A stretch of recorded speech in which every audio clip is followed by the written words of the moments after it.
저는 올해 62입니다. 30년을 함께한 남편이 제 61번째 생일날 제 눈앞에서 불륜녀와 통화하며 웃던 그 순간을 평생 잊을 수 없을 겁니다. 대체 무슨 일이 있었냐고요? 지금부터 그 이야기를 들려드리겠습니다. 그날은 제 61번째 생일이었습니다. 아침부터 미역국을 끓였어요. 혼자 먹을 생일상이었지만 그래도 챙기는 게 습관이더라고요. 거실에서는 남편이 소파에 들어 누워 TV를 보고 있었습니다. 평일 낮인데도 집에 있었어요. 작년에 명예퇴직을 했거든요. 퇴직금은 어디 썼는지 통장에 1,000만 원도 안 남았고 재취업은 한다는 둥 마나는 둥 6개월째 집에만 있었습니다. 저는 부엌에서 상을 차리며 넌지시 말했어요. 오늘 제 생일인 거 기억하시냐고요. 남편이 TV에서 눈도 떼지 않고 대답했습니다. 그래 알아라고요. 그게 끝이었습니다. 축하한다는 말도 미안하다는 말도 없었어요. 사실 기대도 안 했습니다. 지난 10년간 단 한 번도 생일 축하를 받은 적이 없었으니까요. 하지만 그래도 오늘만큼은 뭔가 다르길 바랐나 봐요. 바보 같은 기대였죠. 식탁에 혼자 앉아 미역국을 떠먹는데 눈물이 그릇에 똑똑 떨어졌습니다. 그때였어요. 남편의 휴대폰이 울렸습니다. 거실에서 남편이 전화를 받는 소리가 들렸어요.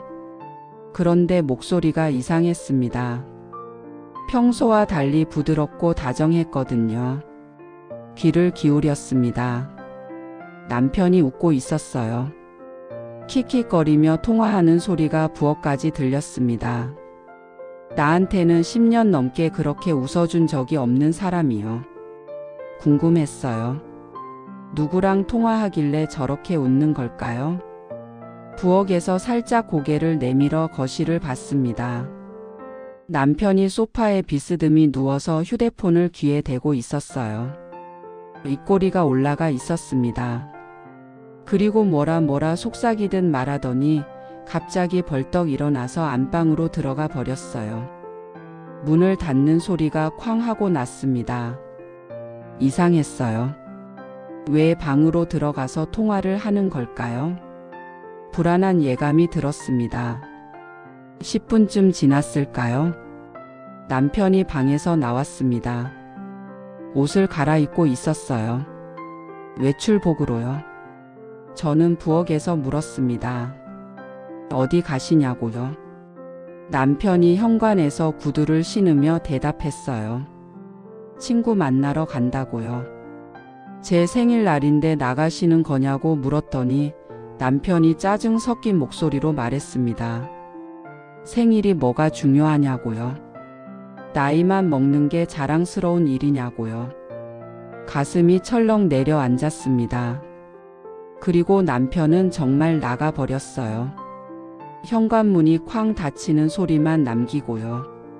저는 그 자리에 주저앉았습니다. 미역국이 식어가고 있었지만 더 이상 먹을 수가 없었어요. 그날 밤 남편은 새벽 2시가 넘어서야 들어왔습니다. 술 냄새를 풍기며요. 저는 거실 소파에서 기다리고 있었어요. 남편이 저를 보더니 인상을 찌푸렸습니다. 왜 안 자고 있냐고요? 저는 물었습니다. 친구 만났다며 누구 만났냐고요?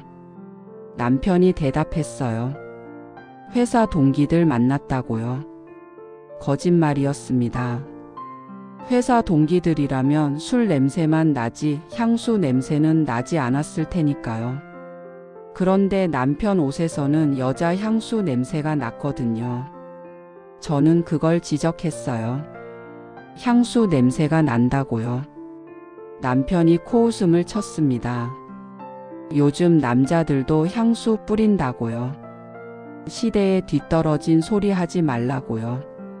그러더니 안방으로 들어가 버렸습니다. 저는 거실에 혼자 남았어요.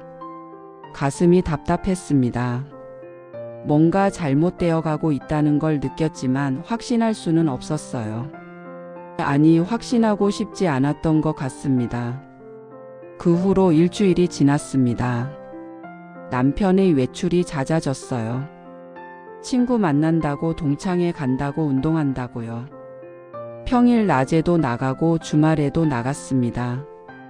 심지어 밤 11시에 나간 적도 있었어요. 편의점 간다면서요. 1시간 넘게 안 들어와서 제가 전화했더니 친구 만났다고 했습니다. 편의점에서 우연히 친구를 만났다나요. 새벽에요.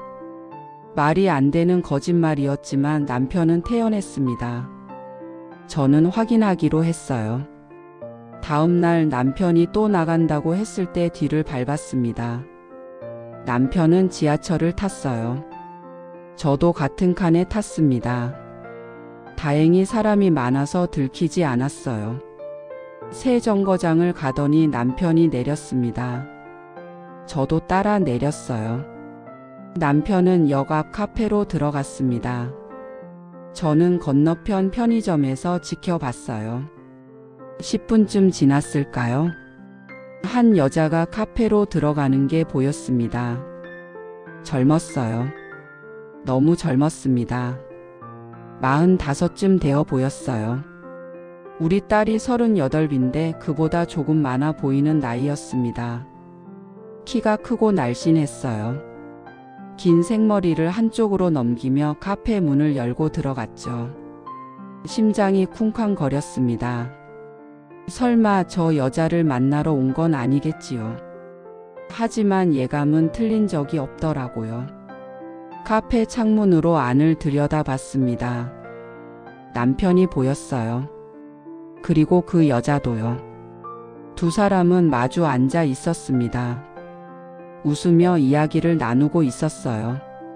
남편이 그 여자의 손을 잡았습니다. 테이블 위에서요. 버젓이요.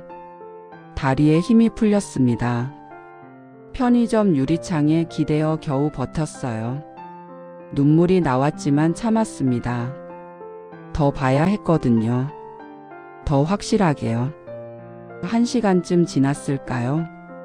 두 사람이 카페에서 나왔습니다. 남편이 그 여자의 허리에 팔을 두르고 있었어요. 사람들이 오가는 길거리에서요. 숨길 생각조차 없는 것처럼요. 두 사람은 근처 호텔로 들어갔습니다. 저는 그 앞에 서서 한참을 멍하니 호텔 간판만 바라봤어요. 30년이 이렇게 끝나는구나. 그 생각이 들자 더 이상 서 있을 수가 없었습니다. 근처 공원 벤치에 앉아서 한참을 울었어요. 지나가는 사람들이 쳐다봤지만 신경 쓰지 않았습니다. 집으로 돌아왔습니다. 남편은 저녁 8시쯤 들어왔어요. 멀쩡한 얼굴로요. 저는 거실 소파에 앉아 TV를 보는 척하고 있었습니다. 남편이 물었어요. 저녁 먹었냐고요? 저는 대답하지 않았습니다. 대신 물었어요. 오늘 어디 갔다 왔냐고요? 남편이 대답했습니다. 친구 만났다고요. 어느 친구냐고 물었더니 대학 동기라고 했어요. 거짓말이었습니다. 저는 봤거든요. 젊은 여자랑 호텔에 들어가는 걸요. 하지만 바로 따지지 않았어요. 증거가 더 필요했거든요. 사진이요. 다음 날 저는 다시 남편을 따라갔습니다. 이번에는 휴대폰을 들고요. 남편은 또 그 여자를 만났어요. 같은 카페에서요. 저는 멀리서 사진을 찍었습니다. 손 잡는 모습, 웃는 모습, 허리에 팔 두르는 모습. 전부 찍었어요. 호텔에 들어가는 것까지요. 증거는 충분했습니다. 그날 밤 저는 남편과 마주 앉았습니다. 식탁에요. 남편 앞에 휴대폰을 놓았어요. 사진을 보여주며 물었습니다. 이게 뭐냐고요? 남편의 얼굴이 굳어졌습니다. 하지만 당황하지 않았어요. 오히려 화를 냈습니다. 저를 미행했냐고요? 어떻게 남편을 의심할 수 있냐고요. 뻔뻔했습니다. 30년을 같이 산 사람이 맞나 싶을 정도로요. 저는 침착하게 말했어요. 사진이 다 있는데 무슨 소리냐고요. 그제야 남편이 한숨을 쉬었습니다. 그리고 말했어요. 알았다고요. 인정한다고요. 바람 피운 게 맞다고요. 가슴이 철렁했습니다. 인정할 줄은 몰랐거든요. 보통은 발뺌하잖아요. 하지만 남편은 달랐습니다. 오히려 떳떳하게 말했어요. 사랑하게 됐다고요. 그 여자를요. 이름은 이미란이라고 했습니다. 46살 보험 설계사라고요. 6개월 전에 만났대요. 보험 상담 받으러 갔다가 친해졌다나요. 저는 물었습니다. 그럼 이제 어쩔 거냐고요. 남편이 대답했어요. 이혼하고 싶다고요. 너무 담담하게요. 마치 저녁 뭐 먹을지 말하듯이요. 귀를 의심했습니다. 30년을 같이 살았는데 이혼하고 싶다고요? 그렇게 쉽게요? 남편은 고개를 끄덕였습니다. 그리고 덧붙였어요. 어차피 우리 사이는 끝났다고요. 10년 전부터 끝났다고요. 이제 각자 행복하게 살자고요. 행복이라는 단어가 비수처럼 꽂혔습니다. 그럼 저는 행복하지 않았냐고요? 30년 동안 당신 뒷바라지 하면서요. 남편이 말했습니다. 그건 내가 원한 거 아니냐고요. 당신이 알아서 한 거라고요. 자기는 시키지도 않았다고요. 충격이었어요. 이렇게 뻔뻔할 수가 있나 싶었습니다. 저는 소리쳤어요. 당신이 벌어온 돈으로 어떻게 살았는데 그런 소리를 하냐고요. 남편이 코웃음을 쳤습니다. 돈 벌어온 건 자기 혼자라고요. 당신은 그냥 집에서 놀았다고요. 밥하고 빨래하는 게 무슨 대단한 일이냐고요. 요즘 세상에 가사 도우미 10만 원이면 부를 수 있다고요. 말문이 막혔습니다. 30년이 10만 원이라고요? 남편은 계속 말했어요. 빨리 이혼하자고요. 재산 분할은 법대로 하겠다고요. 위자료는 최소한만 주겠다고요. 어차피 나이 많은 당신이 뭘 할 수 있겠냐고요. 그러니 많이 달라고 하지 말라고요. 귀를 의심했습니다. 이게 사람이 할 소리인가 싶었어요. 저는 물었습니다. 딸은요? 우리 딸은 어쩌고요? 남편이 대답했어요. 딸은 이미 시집갔으니 상관없다고요. 어차피 남의 집 사람이라고요. 그리고 덧붙였습니다. 딸한테는 자기가 직접 말하겠다고요. 엄마가 이혼하자고 했다고요. 뭐라고요? 제가 이혼하자고요? 남편이 웃었어요. 그래야 딸이 당신을 덜 미워할 거 아니냐고요. 자기는 착한 아빠로 남고 싶다고요. 그 순간 깨달았습니다. 이 사람은 처음부터 사람이 아니었구나.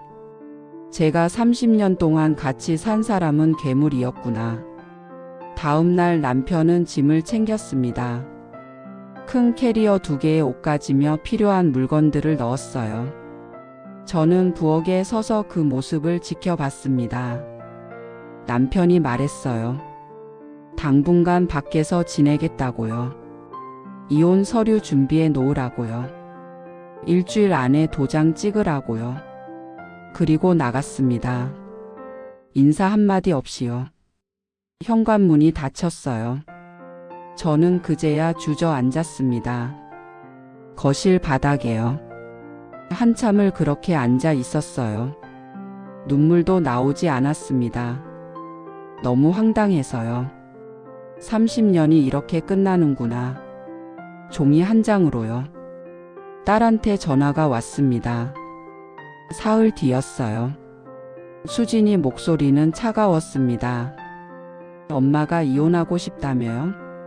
아빠한테 들었다고요. 저는 말했어요. 그게 아니라고요. 아빠가 바람을 피웠다고요. 딸이 소리쳤습니다. 거짓말하지 말라고요. 아빠가 그럴 리 없다고요. 엄마가 아빠를 못 살게 굴어서 쫓아낸 거라고요. 증거가 있다고 말했어요. 사진도 있다고요. 딸이 말했습니다. 보내보라고요. 저는 사진을 전송했습니다. 한참 뒤에 딸한테서 전화가 왔어요. 목소리가 떨리고 있었습니다. 정말 아빠가 바람을 피웠냐고요. 그렇다고 대답했습니다.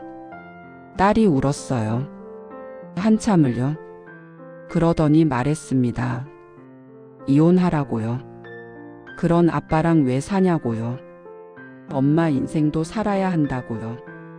고마웠어요. 딸이 제 편을 들어줘서요. 하지만 동시에 슬펐습니다.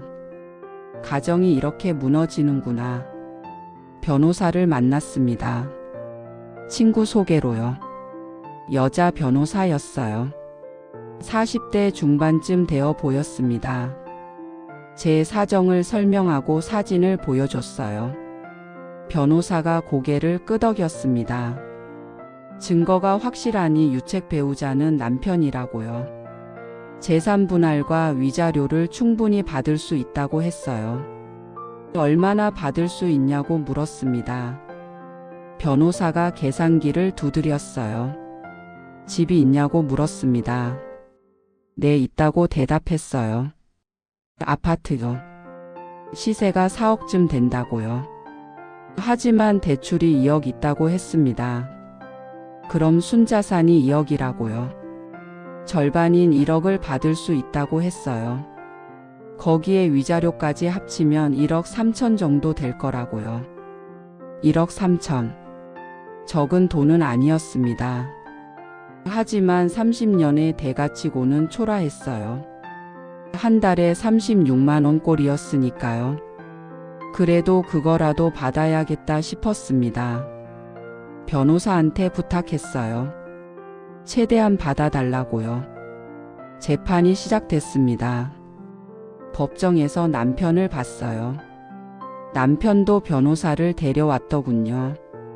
남자 변호사였습니다. 재판은 3번 열렸어요. 그 과정에서 여러 사실이 드러났습니다. 남편이 만난 여자 임이라는 보험 설계사가 맞았어요. 46살이었고요. 두 사람은 6개월 전부터 만났다고 했습니다. 남편은 법정에서 당당했어요. 사랑한다고 했습니다. 재혼할 거라고요. 판사 앞에서요.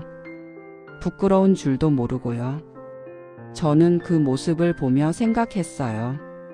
저 사람을 왜 사랑했을까? 30년을 어떻게 같이 살았을까? 이해할 수가 없었습니다. 3번째 재판에서 판결이 났어요. 이혼 인정. 재산 분할 1억. 위자료 3천만 원. 총 1억 3천만 원을 받게 됐습니다. 변호사가 말했어요. 잘 나온 거라고요. 하지만 저는 실감이 나지 않았습니다. 1억 3천이 많은 건지 적은 건지도 모르겠고요. 그냥 모든 게 끝난 것만 알았어요. 법원을 나왔습니다. 하늘이 파랗게 개어 있었어요. 딸이 마중 나와 있었습니다. 제 손을 꼭 잡아주었어요. 고생했다고요. 이제 새로 시작하는 거라고요. 저는 딸한테 물었습니다. 뭘 시작하냐고요. 무엇을 하며 살아야 하냐고요. 60이 넘은 나이에요. 딸이 대답했어요. 천천히 생각해 보자고요. 일단 쉬면서요. 딸 집에서 지내기 시작했습니다. 1억 3천은 아직 못 받았어요. 아파트를 팔아야 나오는 돈이었거든요. 매물로 내놓았지만 쉽게 팔리지 않았습니다. 석 달이 지나서야 겨우 계약이 됐어요. 아파트 대출 2억을 갚고 나니 2억이 남았습니다. 거기서 반을 남편이 가져갔어요. 저는 1억을 받았습니다. 위자료 3천은 남편이 따로 줬어요. 통장으로요. 총 1억 3천만 원. 통장에 찍힌 숫자를 보니 실감이 났습니다. 아, 정말 끝났구나. 이제 이 돈으로 살아가야 하는구나. 막막했어요. 딸이 말했습니다. 자기 집에서 계속 지내도 된다고요. 하지만 저는 싫었어요. 딸한테 짐이 되고 싶지 않았거든요. 작은 원룸이라도 얻어서 독립하고 싶었습니다. 그리고 뭔가 일을 해야겠다고 생각했어요. 평생 밥만 해주고 살았는데 이제는 제 손으로 돈을 벌어야 했으니까요. 친구를 만났습니다. 오랜 친구였어요. 같이 차를 마시며 사정을 털어놨습니다. 친구가 말했어요. 좋은 투자처가 있다고요. 건강식품 판매 사업인데 투자하면 한 달에 10% 수익이 난다고요. 10%요? 그게 가능하냐고 물었더니 친구가 고개를 끄덕였습니다. 자기도 투자해서 매달 돈을 받고 있다고요. 3천만 원 투자하면 한 달에 300만 원씩 받는 거라고요. 솔깃했습니다. 원룸 얻고 생활비 쓰고 그래도 돈이 남을 것 같았거든요. 하지만 조심스러웠어요. 혹시 사기 아니냐고 물었습니다. 친구가 웃었어요. 사기면 자기가 투자했겠냐고요. 사업자 등록증도 있고 사무실도 있고 계약서도 쓴다고요. 전혀 문제 없다고 했습니다. 저는 고민했어요. 이틀 정도요. 그리고 결정했습니다. 해보기로요. 딸한테는 말하지 않았어요. 반대할 게 뻔했거든요. 친구가 사업자를 소개해 줬습니다. 40대 후반쯤 되어 보이는 남자였어요. 정장을 빼입고 명함을 건넸습니다. 김성호 대표라고 했어요. 사무실로 안내 받았습니다. 강남에 있는 건물 10층이었어요. 제법 그럴듯해 보였습니다. 김 대표가 사업을 설명했어요. 건강식품을 유통하는 사업이라고요. 온라인 쇼핑몰을 통해 판매한다고 했습니다. 이미 1000명이 넘는 투자자가 있다고요. 수익률은 월 10%라고 했어요. 계약 기간은 1년이고 중도 해지하면 위약금이 있다고 했습니다. 하지만 1년만 기다리면 원금의 수익까지 다 돌려준다고요. 믿을 만했어요. 저는 3천만 원을 투자하기로 했습니다. 통장을 만들어서 돈을 입금했어요. 계약서도 썼고요. 김 대표가 악수를 청했습니다. 좋은 결정이라고요. 후회하지 않을 거라고요. 첫 달이 지났습니다. 통장을 확인했어요. 정말로 300만 원이 들어와 있었습니다. 깜짝 놀랐어요. 진짜 되는구나. 친구한테 전화했습니다. 고맙다고요. 덕분에 돈 벌었다고요. 친구가 웃으며 말했어요. 자기가 뭘 했냐고요. 좋은 거라고 했잖냐고요. 두 번째 달에도 300만 원이 들어왔습니다. 세 번째 달에도요. 완전히 믿게 됐어요. 그래서 추가로 투자했습니다. 이번에는 5천만 원을요. 김 대표가 환영한다고 했어요. VIP 고객이라고요. 수익률을 12%로 올려주겠다고 했습니다. 기뻤어요. 이러면 한 달에 600만 원씩 받는 거잖아요.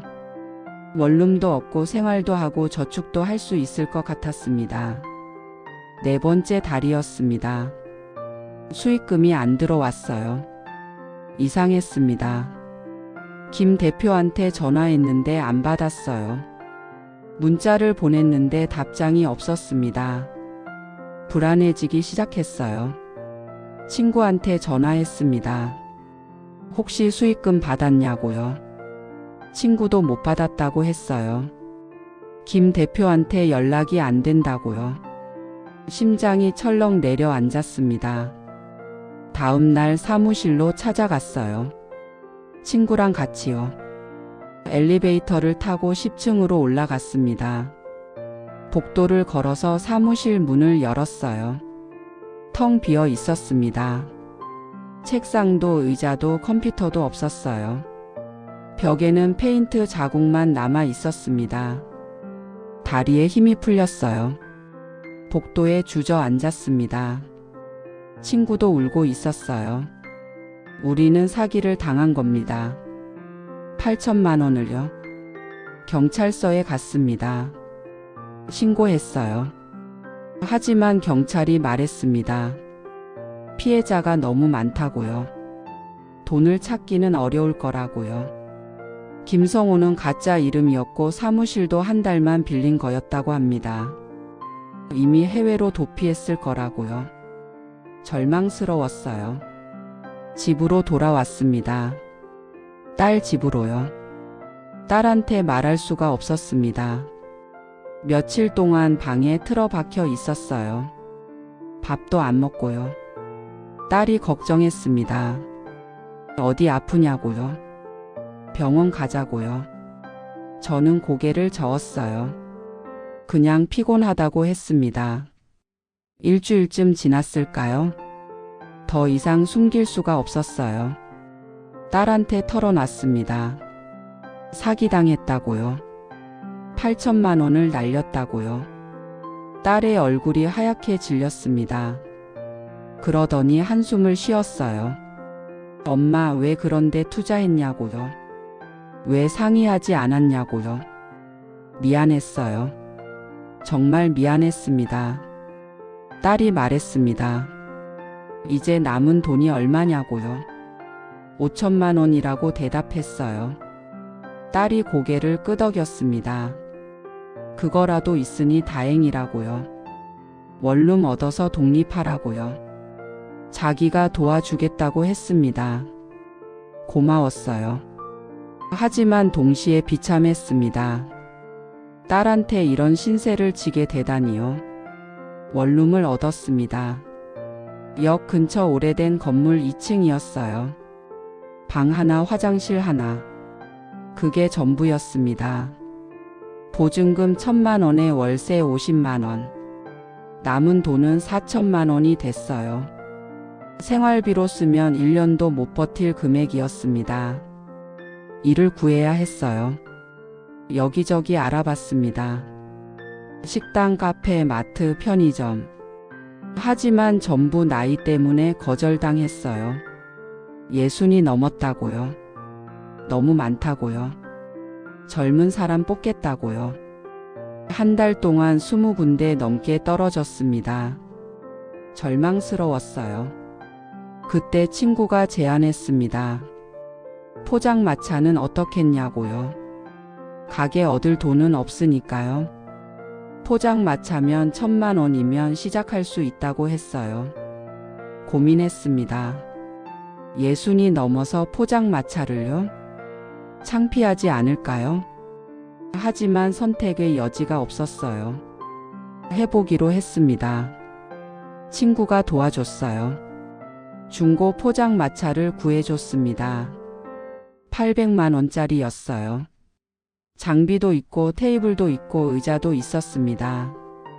재료를 샀어요. 우동면, 어묵, 소주, 맥주, 김밥 재료. 간단한 것만요.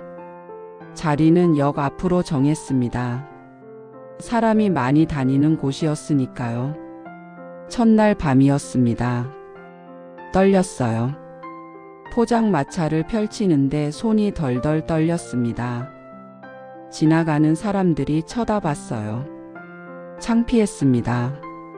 하지만 참았어요. 살아야 했으니까요. 6시쯤부터 장사를 시작했습니다. 1시간이 지났는데 손님이 없었어요. 2시간이 지났는데도 없었습니다. 발만 동동 구르고 있었어요. 8시쯤 되어서야 첫 손님이 왔습니다. 30대로 보이는 직장인이었어요. 우동 하나 시켰습니다. 손이 떨렸지만 정성껏 끓였어요. 손님이 한 입 먹더니 고개를 끄덕였습니다. 맛있다고요? 그 말에 눈물이 날 뻔했어요. 그날 밤 5명한테 팔았습니다. 번 돈은 45,000원. 적은 돈이었지만 감격스러웠어요. 내 손으로 번 돈이었으니까요. 한 달이 지났습니다. 하루 평균 10만 원씩 벌었어요. 한 달이면 300만 원. 월세 내고 생활비 쓰고 재료값 쓰면 100만 원 정도 남았습니다. 적은 돈이었지만 만족했어요. 그래도 제 힘으로 버는 거니까요. 추웠습니다.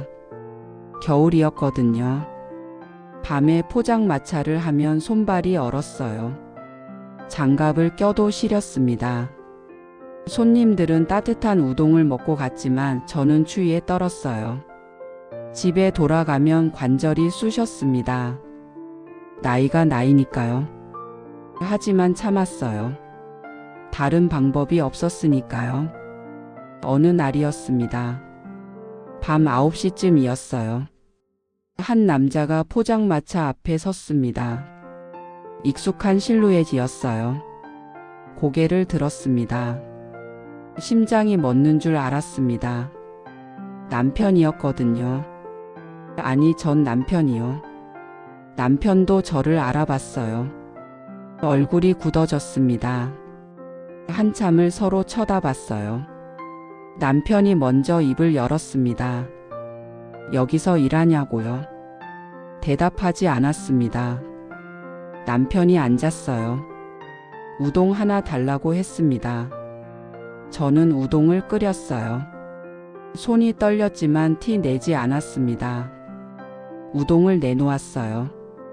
남편이 먹기 시작했습니다. 한참 먹다가 말했어요. 맛있다고요? 역시 내가 만든 음식이 최고라고요. 코웃음이 나왔습니다. 이제 와서요? 남편이 고개를 숙였어요. 미안하다고요. 정말 미안하다고요. 용서해 달라고는 하지 않았습니다. 그냥 미안하다고만 했어요. 저는 아무 말도 하지 않았습니다. 대신 국물을 더 떠줬어요. 남편이 소주를 시켰습니다. 혼자 마시기 시작했어요. 한 잔, 2잔, 3잔. 술이 들어가니 말이 많아졌습니다. 이미란이랑 재혼했다고요. 하지만 행복하지 않다고요. 그 여자는 집에 거의 안 온다고 했습니다. 보험 일한다며 밖에서 살다시피 한다고요. 밥도 안 해준다고요. 자기는 매일 라면 끓여 먹는다고 했어요. 그 말을 들으니 이상하게 기분이 묘했습니다. 속이 시원하면서도 동시에 씁쓸했어요. 한때 제 남편이었던 사람이 저렇게 초라해졌다니요. 남편이 또 왔습니다. 일주일에 2번씩은. 올 때마다 술 마시고 하소연하고 그랬어요. 저는 듣기만 했습니다. 아무 말도 하지 않았어요. 그냥 우동 끓여주고 소주 따라주고 그게 전부였습니다. 포장마차를 시작한 지 6개월쯤 됐을 때였습니다. 어느 날 손님 중에 젊은 남자가 있었어요. 30대 초반쯤 되어 보였습니다. 우동을 먹으면서 계속 제 포장마차를 사진 찍었어요. 이상했어요. 혹시 신고하려나 싶기도 했습니다. 허가 안 받고 장사하는 거 아니냐고요. 하지만 그 남자는 다음 날도 왔습니다. 그리고 물었어요. 혹시 방송 나올 생각 있냐고요. 방송이요? 네, 자기가 방송국 PD라고 했습니다. 포장마차 특집을 준비 중인데 여기가 좋을 것 같다고요. 저는 고개를 저었어요. 무슨 특별한 게 있냐고요. 그냥 평범한 포장마차라고요. PD가 말했습니다. 사연이 있어 보인다고요. 사장님 눈빛이 남다르다고요. 뭔가 이야기가 있을 것 같다고 했어요. 저는 망설였습니다. 제 사연을 방송에 내보낸다고요? 창피하지 않을까요? 하지만 PD가 설득했어요. 많은 사람한테 위로가 될 거라고요. 용기를 줄 거라고요. 고민 끝에 승낙했습니다. 일주일 뒤 촬영팀이 왔어요. 카메라 2대, 조명, 오디오. 포장마차 주변이 세트장처럼 변했습니다. 촬영이 시작됐어요. PD가 질문했습니다. 어떻게 포장마차를 시작하게 됐냐고요? 저는 대답했어요. 이혼했다고요. 30년 산 남편한테 버림받았다고요. 재산을 사기로 날렸다고요. 갈 곳이 없어서 포장마차를 시작했다고요. 말하다 보니 눈물이 났어요. 참으려 했는데 안 됐습니다. PD가 물었어요. 힘들지 않냐고요? 저는 대답했습니다. 힘들다고요. 매일매일 힘들다고요. 하지만 살아야 한다고요. 포기할 수 없다고요. 카메라가 제 얼굴을 클로즈업 했어요. 눈물이 볼을 타고 흘러내렸습니다. 촬영이 끝났어요. PD가 악수를 청했습니다. 좋은 인터뷰였다고요. 많은 분이 감동받을 거라고요. 방송은 2주 뒤에 나갔습니다. 저는 방송을 보지 못했어요. 포장마차 일하느라 바빴거든요. 하지만 다음 날부터 변화가 시작됐습니다. 손님이 갑자기 늘어난 거예요. 평소에는 하루 15명 정도 왔는데 그날은 50명이 넘게 왔습니다. 방송 봤다고들 했어요. 응원한다고요. 힘내라고요. 감동받았다고 했습니다. 사람들이 줄을 섰어요. 포장마차 앞에 기게요. 정신없이 우동 끓이고 김밥 만들고 소주 따랐습니다. 손님들은 친절했어요. 팁을 주는 사람도 있었어요.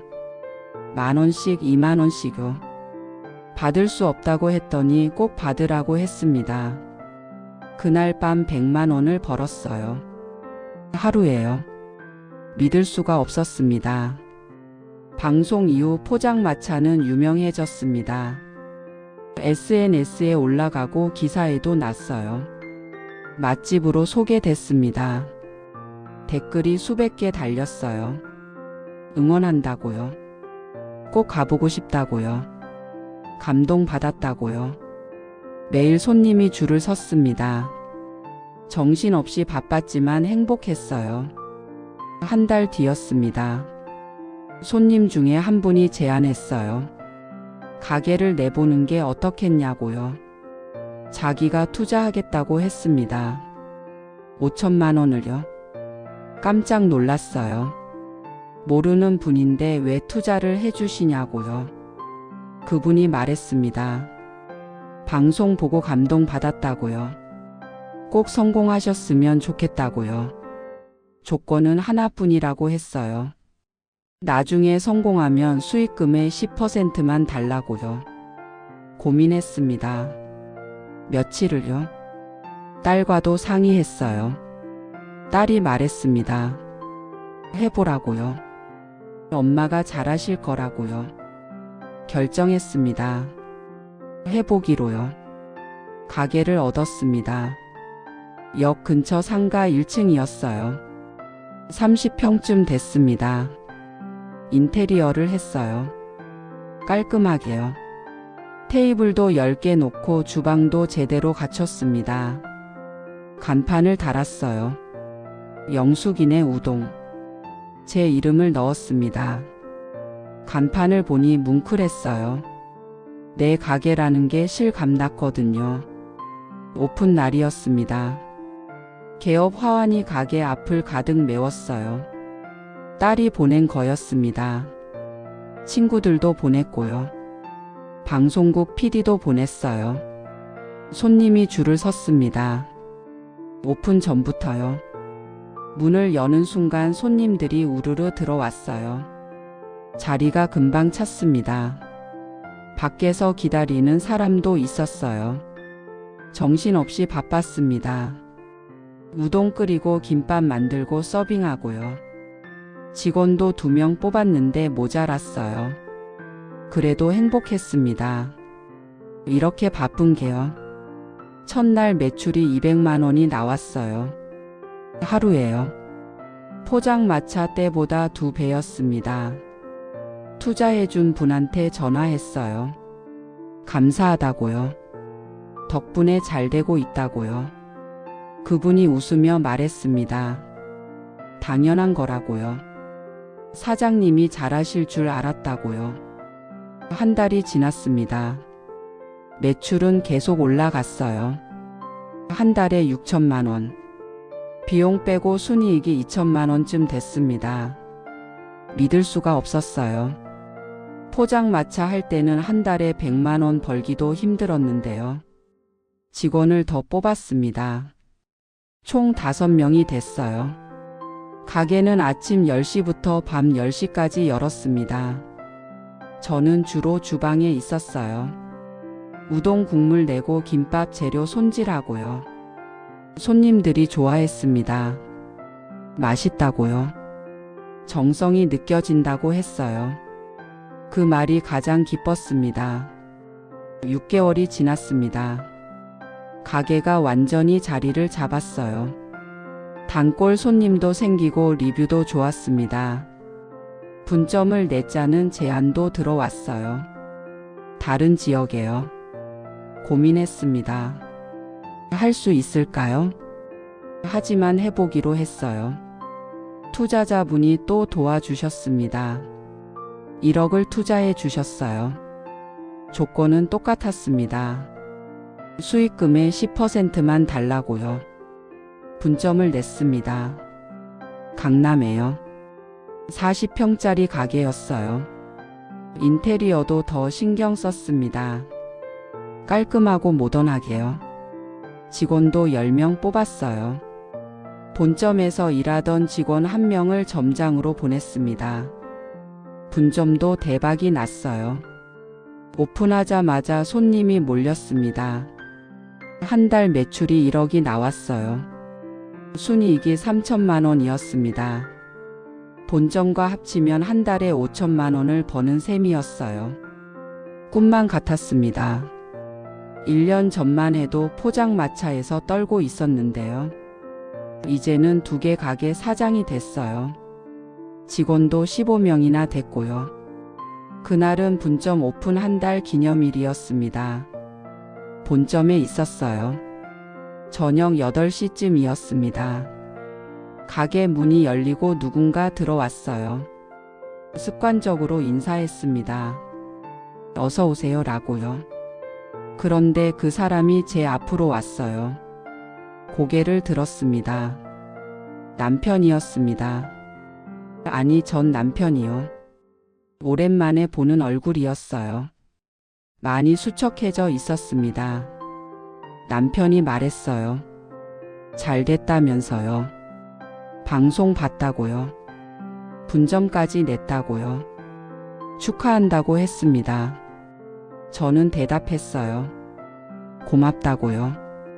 남편이 자리에 앉았습니다. 우동 시켰어요. 저는 주방에 주문을 넣었습니다. 직원이 우동을 끓여서 내왔어요. 남편이 먹기 시작했습니다. 한참 먹다가 말했어요. 역시 맛있다고요. 여기 우동이 최고라고요. 그리고 덧붙였습니다. 당신이 만든 음식이 제일 맛있다고요. 저는 아무 말도 하지 않았어요. 남편이 계속 말했습니다. 자기 근황을요. 이미란이랑 이혼했다고요. 3달 전에요. 그 여자는 다른 남자를 만나고 있었다고 합니다. 보험 고객이라던 남자였대요. 남편이 알게 됐고 결국 이혼했다고 했어요. 지금은 혼자 산다고요. 원룸에서요. 쓸쓸하다고 했습니다. 매일 라면 끓여 먹는다고요. 후회된다고 했어요. 당신을 떠난 게요. 바보 같은 짓을 했다고요. 저는 듣고만 있었습니다. 남편이 말을 이었어요. 다시 시작하고 싶다고요. 저랑요. 이혼한 몸이니까 재혼할 수 있다고요. 이번에는 잘하겠다고 했습니다. 당신을 소중히 대하겠다고요. 사랑하겠다고요. 제발 다시 한번 기회를 달라고 했어요. 저는 남편을 바라봤습니다. 한때 사랑했던 사람이에요. 30년을 같이 산 사람이고요. 하지만 이제는 아니었습니다. 그냥 남이었어요. 저는 대답했습니다. 안 된다고요. 남편이 물었어요. 왜냐고요? 제가 말했습니다. 이제 저는 혼자가 좋다고요. 누구 눈치 안 보고 살고 싶다고요. 제 하고 싶은 대로 살고 싶다고요. 남편 없이도 잘 살 수 있다고요. 아니, 오히려 더 잘 살고 있다고요. 남편의 얼굴이 일그러졌어요. 눈물이 고이더니 흘러내렸습니다. 제발이라고 했어요. 한 번만 기회를 달라고요. 정말 잘못했다고요. 무릎까지 꿇었습니다. 가게 안에서요. 손님들이 쳐다봤어요. 창피했습니다. 저는 남편을 일으켰어요. 그리고 말했습니다. 일어나라고요. 창피하다고요. 이제 그만 가달라고 했어요. 우동 값은 안 받겠다고요. 남편이 자리에서 일어났습니다. 비틀거렸어요. 문을 향해 걸어갔습니다. 문 앞에서 뒤돌아봤어요. 마지막으로 말했습니다. 미안하다고요. 정말 미안하다고요. 그리고 나갔어요. 문이 닫혔습니다. 저는 그 자리에 서서 한참 문만 바라봤어요. 직원이 물었습니다. 괜찮냐고요? 저는 고개를 끄덕였어요. 괜찮다고요. 정말 괜찮았습니다. 그날 이후로 남편은 다시 오지 않았습니다. 한 달이 지나고 두 달이 지났지만요. 가끔 궁금하기는 했어요. 잘 지내고 있는지요. 하지만 연락하지 않았습니다. 이제 끝이었으니까요. 가게는 계속 잘 됐어요. 본점도 분점도요. 세 번째 분점을 내자는 제안도 들어왔습니다. 하지만 거절했어요. 욕심부리고 싶지 않았거든요. 지금도 충분히 바빴으니까요. 투자자분께 수익금을 배분했습니다. 약속대로 10%씩요. 한 달에 500만 원씩 드렸어요. 그분이 고맙다고 했습니다. 저야말로 고맙다고 대답했어요. 덕분에 성공했다고요. 1년이 지났습니다. 가게를 연지요.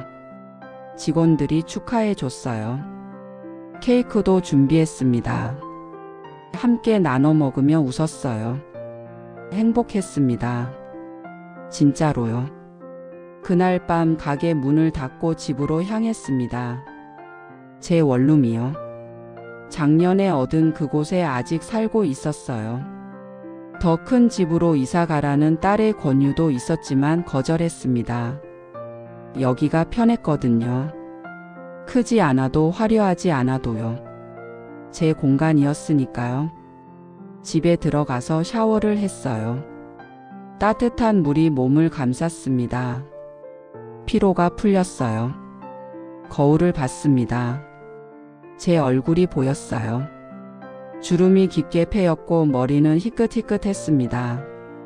하지만 눈빛은 달랐어요. 예전보다 밝았습니다. 웃고 있었어요. 진짜 웃음이었습니다. 누가 시켜서가 아니라 진심으로요. 침대에 누웠습니다. 천장을 바라봤어요. 나 잘하고 있는 거지? 스스로에게 물었습니다. 대답이 나왔어요. 응, 잘하고 있어. 정말 잘하고 있어. 눈을 감았습니다. 편안했어요. 내일도 가게 문을 열 겁니다. 손님들을 맞이하고 우동을 끓이고 웃으며 이야기를 나눌 거예요. 그게 제 인생이에요. 62에 찾은 새로운 인생이요. 누가 뭐래도 저는 행복합니다. 혼자여도요. 아니, 혼자이기 때문에요. 이제 저는 절대 저를 버리지 않을 겁니다. 누구를 위해서도요. 오직 저를 위해 살 거예요. 그게 제가 배운 가장 큰 교훈이니까요. 오늘 이야기가 여러분 마음에 작은 울림으로라도 남았다면 가끔 이곳에 다시 들러주셔도 좋겠습니다. 당신도 할 수 있습니다. 몇 살이든 어떤 상황이든요. 다시 시작할 수 있어요. 저처럼요. 당신의 오늘과 내일을 진심으로 응원합니다. 여기까지 들어주셔서 감사합니다.